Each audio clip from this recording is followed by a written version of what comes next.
Hello friends, Namaskaram, how are you? Myself is Dr. Soni, I am an advocate. In today's class, I will discuss one of the most important judgment that is recently pronounced by Honorable Bombay High Court, dated 27th of Feb 2026. In that case, Honorable Court specified that the crime could not be registered in the routine way. If the proceedings are going to be held in the routine way, in that scenario, the rights of the concerned accused are going to be compromised, are going to be affected in the negative way.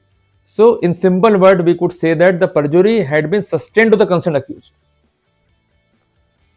So, in that scenario, the proceedings are nothing but abuse of process. Such proceedings are liable to be quashed and set aside. But now the important question arises, how we could say that the proceedings are abuse of process and it is liable to be set aside and quashed. To understand the same more effectively, we will take the instance of the present case. In that case, the concerned company along with unknown public servant, I am going to specify on the words unknown public servant, had been prosecuted as per section 13 subclause 1 subclause D of PC Act along with section 420 of IPC. So simply we could say a criminal misconduct along with cheating. Do you think that a private company could be prosecuted for criminal misconduct? Answer is no, no. But in that case, very much surprisingly, CBI inter alia lost the FIR on ground that the concerned company had committed the criminal misconduct. So apparently the FIR is appearing to be defective or against the law. And as far as cheating is concerned, the prosecution has to specify the element of deception. If there is nothing on the record to show deception, the element of cheating is absent, there is mere breach of contract, there is a civil dispute, the dispute pertains to civil transactions or transactions of money. In that scenario, it could not be said that the accused has committed the offense of cheating. The basic allegation was that the concerned company inter alia committed the financial irregularities or illegalities. The reason assigned was that the company inter alia took loan from multiple banks.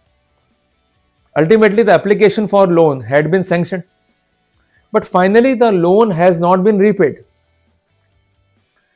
And ultimately, there was no efforts on the part of bank and its official to recover the amount. Even the account of the concerned company had not been declared NPA. Even there is no proceeding as per surface eye.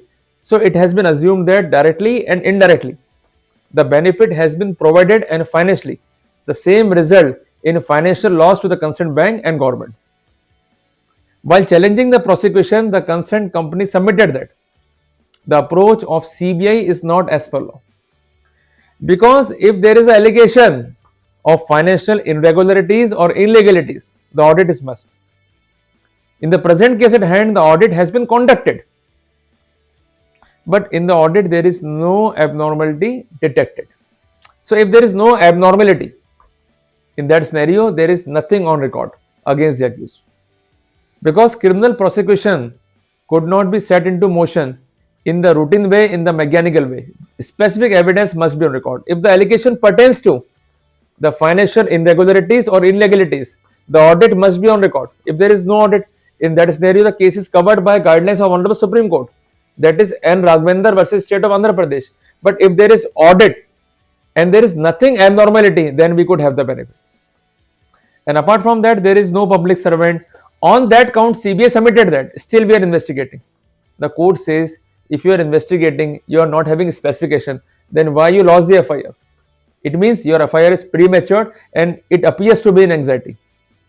And apart from that, if the concerned public servant are indulged in a case along with the private persons, they are not caught red-handed while doing the investigation or inquiry, there is a need to comply with section 17A of PC Act. If there is nothing on record to show the compliance, in that scenario, the accused could have the benefit.